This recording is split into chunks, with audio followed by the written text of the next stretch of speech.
గురుగారు, నీకు వేడి పండు కావాలా, చల్లని పండు కావాలా అని సుబ్రహ్మణ్య స్వామి ఒక భక్తురాలితో చలోక్తిగా అన్నారంట. దాని పూర్వాపరాలు ఏంటో తెలియజేస్తారా? స్వామివారులు అప్పుడప్పుడు మాట్లాడుతుంటారు. అది మనకి వింతగా అనిపించవచ్చు, కానీ ఎవరైతే నిజమైనటువంటి నిష్ఠ కలిగినటువంటి భక్తులు లేదా భక్తురాండ్రు ఉంటారో వాళ్ళతోటి స్వామి మాట్లాడుతుంటారు. మనం వెంకటేశ్వర స్వామి వారి యొక్క మహత్యంలో కూడా అటువంటి సంఘటనలు మనం చదువుకున్నాం. అన్నమయ్యతోటి మాట్లాడాడు వెంకటేశ్వర స్వామి. నీ యొక్క కీర్తనల చేతే నేను యవ్వనవంతుణ్ణి అవుతున్నానయ్యా అన్నాడు అన్నమయ్యతోటి. స్వామివారు మాట్లాడిన సందర్భాలు చాలా ఉన్నాయి వెంకటేశ్వర స్వామి. ఆ రకంగానే సుబ్రహ్మణ్య స్వామి కూడా ఇక్కడ అలంగర్ కోయిలై అనే ఒక క్షేత్రం ఉంది తమిళనాట.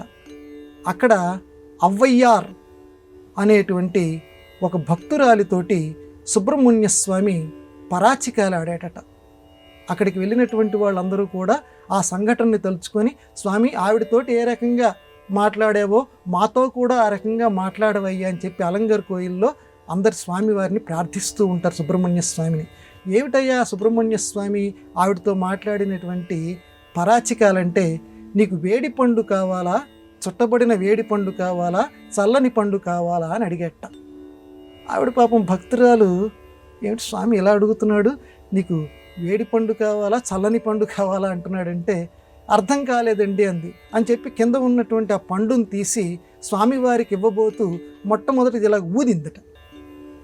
అంటే పండు చుట్టూతా దుమ్ము ధూళి ఉంటాయి కదా, అందుకని ఊదిందట. వేడి పండు అంటున్నారు ఏమిటంటే, ఇదిగో నువ్వు ఇస్తే అదే వేడి పండు అన్నట్టు ఆయన.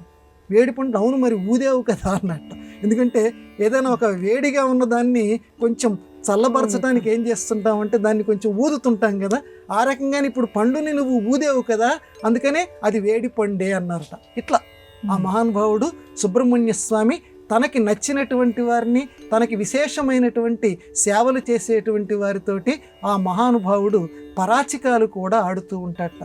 అది రావాలంటే అది సమాధి స్థితిలో ఉండాలమ్మా. భక్తులు కానీ భక్తులంటారు కానీ స్వామితో మాట్లాడటము అని అంటే అది చాలా పురాకృత సుకృత ఫలము. ఆ ఫలం ఉంటేనే ఆ భక్తురాలు ఆ రకంగా స్వామివారితోటి మాట్లాడగలిగింది. అటువంటి ప్రాప్తి, అటువంటి జ్ఞానానుగ్రహ ప్రాప్తి మనకు కూడా లభించాలని చెప్పి స్వామివారిని కోరుకుందాం.